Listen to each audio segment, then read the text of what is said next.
Here are 5 things you need to remember for making a daily routine. Hi, I'm Renelle and I'm a Christian life coach, and here are my 5 tips for making a daily routine. Number 1, do not copy and paste your daily routine from YouTube. Everybody's life is different. Number 2, make time for Bible study. God's wisdom is most important. If you cannot commit to it every single day, then commit to it a few times a week.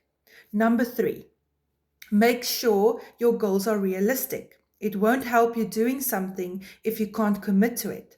Number 4, make time for resting.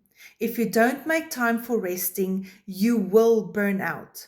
Number 5, and the most important, make sure your daily routine is flexible, because there will come a day where you can't commit to that daily routine. Maybe you're sick or something, then you will need a flexible daily routine to be able to rest for that day and continue the next day.